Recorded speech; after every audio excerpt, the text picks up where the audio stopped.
በሀገራችን ኢትዮጵያ ከ60 ዓመት በላይ ያገለገለው የወንጀል ሕግን የሚተካው የስነ ስርዓት ሕግና ማስረጃ ሕግ አዋጅ ቁጥር 1410/2018 በመጋቢት 24 ቀን 2018 ዓ.ም በሕዝብ ተወካዮች ምክር ቤት መጽደቁ የሚታወስ ነው።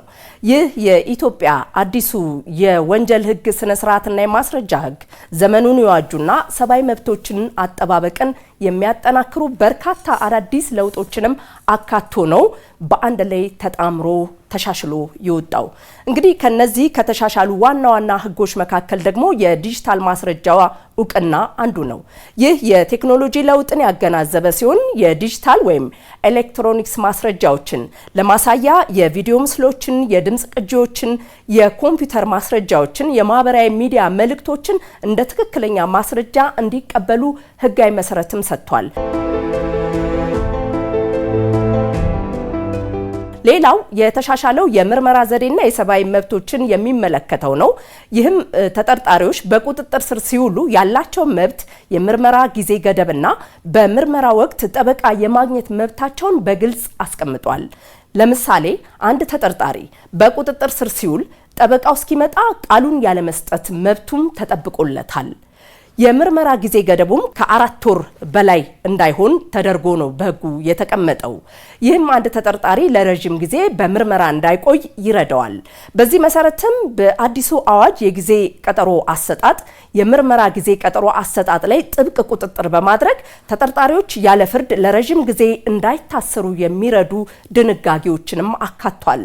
የተጎጂዎችን መብትን በሚመለከት ወንጀል የደረሰባቸው ሰዎች በፍትህ ሂደቱ ውስጥ ያላቸውን ተሳትፎ ጉዳታቸውን የሚካካሱበት መንገድና የሚደረግላቸው ጥበቃም ትኩረት አግኝቷል። በዚህ በተሻሻለው በአዲሱ አዋጅ ሌላው አዲሱ ህግ የዋስትና መብትና እንደ መሰረታዊ መብት መከልከልን ደግሞ እንደ ልዩ ሁኔታ የሚመለከተው ነው። በዚህ ህግ ግልጽ የሆኑ የዋስትና አይነቶች ተቀምጠዋል። እነዚህም በግል ማረጋገጫ፣ በሰው ዋስትና፣ በንብረት ዋስትና ወይም በገንዘብ ማስያዣ የሚሉትም ተካተዋል። ሌላኛው የምስክሮችና የጠቋሚዎች ጥበቃን የሚመለከተው ነው።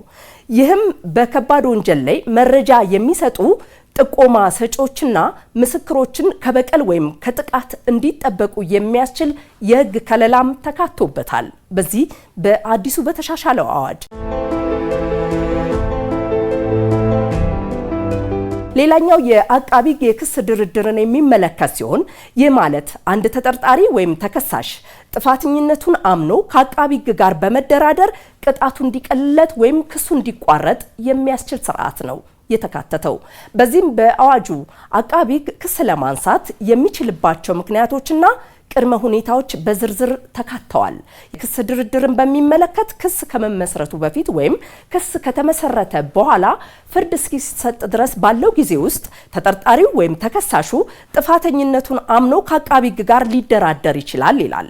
የድርድር አይነቶችን በሚመለከት የክስ ድርድር ከባድ የሆነውን ክስ ወደ ቀላል የወንጀል አይነት በመቀየር መደራደር፣ የቅጣት ድርድር በክሱ ላይ ተስማምቶ ቅጣቱ እንዲቀልለት መደራደር የሚል ይገኝበታል።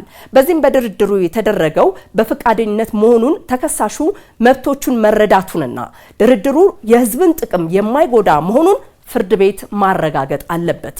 በዚህ በተሻሻለው አዋጅ ህግ ላይ ማለት ነው። በተጨማሪም ፍርድ ቤት ድርድሩን ውድቅ የማድረግ ስልጣንም አለው። በተለይ አቃቢ ሕግ የክስ ድርድር ሲያደርግ የወንጀል ተጎጂዎችን ፍላጎትና ስሜት ግምት ውስጥ ማስገባት እንዳለበት ህጉ ይደነግጋል። ተጎጂዎች ካሳ የሚያገኙበት መንገድም በድርድር ውስጥ ሊካተት ይችላል።